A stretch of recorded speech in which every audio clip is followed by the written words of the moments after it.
আসসালামু আলাইকুম ভিউয়ার্স, আজকে একটি নতুন রেসিপি নিয়ে হাজির হয়েছি। সেটা হচ্ছে আমি আজকে একটা মজাদার সবজি রান্না করব। তো এখানে আমি নানা রকম সবজি কেটে নিয়েছি। পেঁয়াজ আর মাংস আগেই সিদ্ধ করে হাত দিয়ে ছেড়ে নিয়েছি।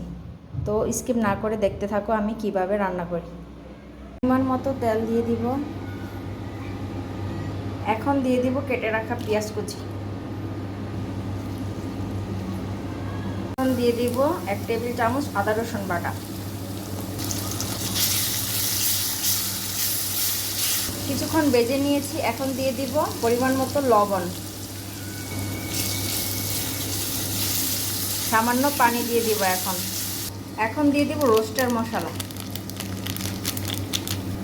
কাঁচামরিচ, সামান্য মরিচ গুঁড়ো, হলুদ গুঁড়ো। এখন দিয়ে দিব মাংস, ভালো করে কষিয়ে নেব। এখন ঢাকনা দিয়ে কিছুক্ষণ ঢেকে রাখবো।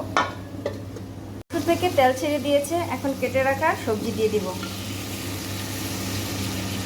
কিছুক্ষণ কষিয়ে নেব।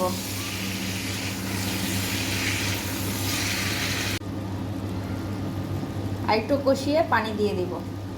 এখন সামান্য পরিমাণে পানি দিয়ে দিব, খুবই সামান্য দিব, বেশি দিব না। আলতোভাবে নাড়া দিয়ে আবার ডেকে দিব। একটু গ্রানের জন্য দিয়ে দিব সামান্য ঘি। দিয়ে দিব আমি কর্নফ্লাওয়ার। আমি পানি দিয়ে আগে গুলিয়ে রেখেছিলাম কর্নফ্লাওয়ারটা। আর একটু নেড়ে চেড়ে দিব।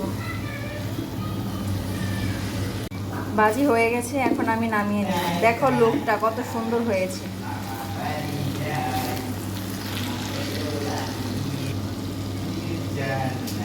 সবজির ফাইনাল লুক। তোমাদের কাছে এই সবজিটা ভালো লেগে থাকলে একটা লাইক কমেন্ট শেয়ার করে দিও, আর সাবস্ক্রাইব করতে বলো না।